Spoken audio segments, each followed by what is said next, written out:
अस्सलाम वालेकुम वरहमतुल्लाहि वबरकातुहू। कैडेट कॉलेज फतेहजंग की जानिब से अपने तमाम कैडेट्स को खुश आमदीद। उम्मीद है कि आप सब खैरियत से होंगे। अल्लाह ताला से दुआ है कि आपको तमाम वबाई अमराज और दीगर बीमारियों से महफूज रखे और अल्लाह ताला आपके घर वालों को भी इन तमाम मुश्किलात से, मुसीबतों से, बीमारियों से महफूज रखे। अजीज़ तलबा, उम्मीद है कि आपको जो गुज़श्ता असबाक दिए गए हैं उनको आप सही तरह से याद कर रहे होंगे। चूँकि हमारा आज चौथा लेक्चर है तो हमारा आज चैप्टर भी इसकी मश्क जो है एक्सरसाइज है वो भी कंप्लीट हो जाएगी। तो चैप्टर हमारा कंप्लीट हो गया था अल्लाह ताला पर ईमान। इसकी मश्क निकालें पेज नंबर 13 पर। तो पेज नंबर 13 पर इसके जो सवालात और जवाबात थे 4, ये भी हमने इनको कर लिया है और आपने मुझे सेंड भी कर दिया है और क्लासरूम पर सबमिट भी काफ़ी बच्चों ने मुझे कर दिया है। अब सवाल नंबर 2 है कि दुरुस्त लफ्ज़ लिखकर खाली जगह पुर करें। खाली जगह फिल इन द ब्लैंक्स हैं, इनको आपने पुर करना है। स्क्रीन पर भी आपका ये पेज आ रहा होगा, इस पर भी देख लें और बोर्ड पर भी देख लें। मैंने बोर्ड पर भी आपके लिए लिख लेता हूँ। नंबर 1 जुमला है कि ईमान से मुराद किसी चीज़ की डैश को दिल से तस्लीम करना, ज़बान से उसका इकरार करना और अमल से उसकी गवाही देना। तो ये क्या पढ़ा था आपने? ईमान से मुराद किसी चीज़ की हकीकत को, मैंने ये लिख लिया, देखें, हकीकत को दिल से तस्लीम करना। तो ये हकीकत नंबर 1 पे हकीकत आएगा। नंबर 2 अकीदा तौहीद से मुराद इस बात पर यकीन रखना कि डैश का कोई शरीक नहीं, अल्लाह ताला का कोई शरीक नहीं। अकीदा तौहीद का मतलब ये है, ये लिख चुका हूँ, अल्लाह ताला। थर्ड है कि ये अकीदा ईमान की डैश है, ये अकीदा ईमान की बुनियाद है, बुनियाद, बेसिक। ये अकीदा कौन सा? अकीदा तौहीद ईमान की बुनियाद है, तो ये बुनियाद आएगा। चौथी है कि कुरान मजीद से हमें ये बात मालूम होती है कि अल्लाह ताला ने इस दुनिया में जितने भी नबी और रसूल भेजे सब ने डैश की तालीम दी है, सब ने तौहीद की तालीम दी है, तौहीद की तालीम दी है। तौहीद से मुराद अल्लाह ताला को एक मानना और एक जानना, उसके साथ किसी को माबूद ना मानना। आगे 5वीं है कि सूरा डैश में मोमिनीन की ये सिफत बयान की गई कि वो सिर्फ अल्लाह ताला ही की इबादत करते हैं, उससे मदद मांगते हैं। इय्याका नअबुदु व इय्याका नस्तईन, ये कौन सूरत में आपको मैंने बताया था, कहाँ पे है? सूरतुल फातिहा। तो क्या लिखना है आपने? सूरतुल फातिहा में मोमिनीन की सिफात बयान की, सूरतुल फातिहा आपको लिखना है।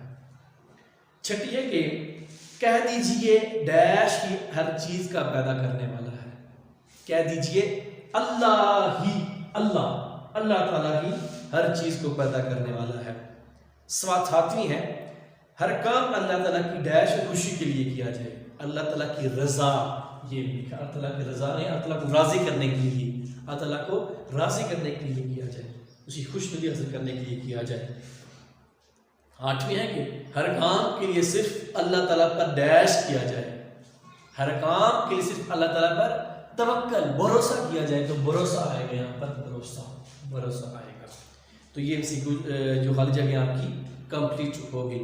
नेक्स्ट पेज नंबर 13 पे तीसरा सवाल है कि दुरुस्त बयानात के सामने टिक और गलत के बयानात के सामने क्रॉस का निशान लगाइए। जो हमने पढ़ा था कि जो हमने बुक्स के जो चैप्टर में पढ़ा था, आप हम उनको पढ़ेंगे।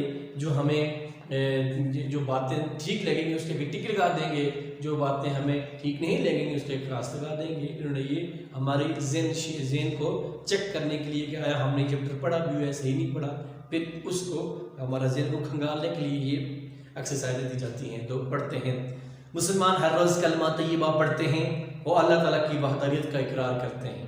ये बात हमने पढ़ी थी, ये बिल्कुल दुरुस्त है। तो इसके आगे टिक का निशान है। सेकंड है इस अकीदे पर ईमान रखे बगैर कोई शख्स मोमिन होने का दावा नहीं कर सकता। यानी अकीदा कौन सा? अकीदा तौहीद, अकीदा तौहीद पर। तो ये भी टिक का निशान लगाएं, ये भी दुरुस्त है। तीसरा है कुरान मजीद में अकीदा तौहीद को मुख्तसर अंदाज में बयान किया गया है, बल्कि नहीं, अकीदा तौहीद को मुफस्सल तफसील से बयान किया गया है। बहुत सारी आयत, हत्ता के पूरी एक सूरत अल्लाह ताला ने इसके ऊपर तौहीद के ऊपर बयान फरमाया सूरह अल-इखलास जो है उसको, तो ये इसके आगे क्रॉस का निशान लगाना है, इन्होंने गलत लिखा हुआ है। सूरह अल-फातिहा में मोमिनीन की ये सिफत बयान की गई है कि वो सिर्फ अल्लाह ताला ही की इबादत करते हैं और उसी से मदद मांगते हैं। तो ये अभी आपने ऊपर बात पढ़ी है, इय्याका नअबुदु व इय्याका नस्तईन, ये बात बिल्कुल दुरुस्त लिखी हुई है, इसके आगे टिक का निशान लगाएं। पांचवा है कि हर काम के लिए सिर्फ दूसरों पर भरोसा किया जाए, ये बात बिल्कुल गलत है। हर काम के लिए सिर्फ अल्लाह ताला पर भरोसा किया जाए, अभी ऊपर आपने पढ़ा, तो ये इसके आगे क्रॉस लगाएं। तो पहले दो ठीक टिकें, फिर तीसरा क्रॉस है, फिर और उसके आगे चौथा ठीक है और पांचवा जो है वो गलत है। अब चौथा सवाल में दिया हुआ है, कॉलम अलिफ और कॉलम बे में दिए गए जुमलों का दुरुस्त ताल्लुक कायम कीजिए। दुरुस्त जवाब कॉलम जीम में लिखिए। ये कॉलम अलिफ और कॉलम बे दिए गए हैं, कॉलम जीम जो है ये नीचे दिया गया है। इन दोनों जुमलों को मिलाकर, या आपके बुक पर स्क्रीनशॉट भी आ रहा होगा, जिस तरह मैंने लिखा है इस तरह आपने इसको लिख लेना है। तो मैं पढ़ता हूँ, मुसलमान हर रोज कलमा तय्यबा पढ़ते हैं, तो इसका सही मिलाप, सही ताल्लुक कौन सा जुमले के साथ होगा?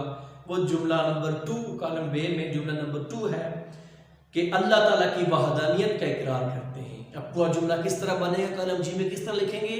मुसलमान हर रोज कलमा तय्यबा पढ़ते हैं और अल्लाह ताला की वहदानियत का इकरार करते हैं। ये इसका पूरा जुमला कॉलम जी में नीचे लिखेंगे बुक पर। नंबर 2 है अकीदा तौहीद को इस्लाम में, ये इसका मिलाप सही कहाँ पे होगा? कॉलम बे में आखिरी जो है, आखिरी उसको पढ़ेंगे, सबसे ज्यादा अहमियत हासिल है। तो कॉलम जी में हम किस तरह लिखेंगे इसको? अकीदा तौहीद को इस्लाम में सबसे ज्यादा अहमियत हासिल है, इस तरह हमने इसको लिखना है। कॉलम अलिफ में तीसरा है कि सालेह अलैहिस्सलाम ने कहा, ऐ कौम खुदा ही की इबादत करो।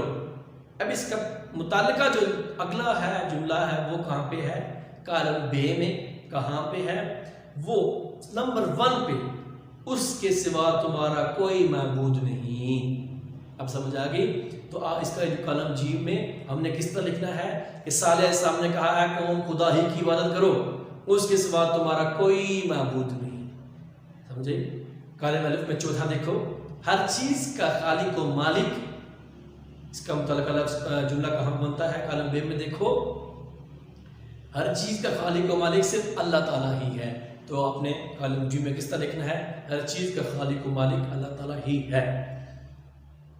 पांचवा है कॉलम अलिफ में, इस बात को सच्चे दिल से तस्लीम किया जाए कि सारी, कॉलम बे में वो जो एक बच गया था हमारा, कि सारी कायनात सिर्फ अल्लाह ताला के हुक्म के ताबे है, यानी अल्लाह ताला के हुक्म के मुताबिक चलती है।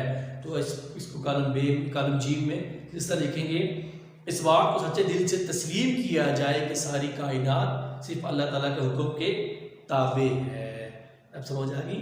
हमारा सवाल नंबर 4 कॉलम अलिफ बे को मिला देखकर कॉलम जी में हमने इसको लिख लेना है, जिस तरह मैंने ये लिखा हुआ है इसको भी इस तरह आपने लिख लेना है। कॉलम मिलाने नहीं है, बल्कि नीचे कॉलम जी में जो है ये आपने लिखकर मुझे इसका तस्वीर लेकर ये गूगल क्लासरूम पर मुझे सेंड कर देना। ओके, अब नेक्स्ट है सवाल नंबर 5 है, कलमा तय्यबा और उसका तर्जमा लिखिए।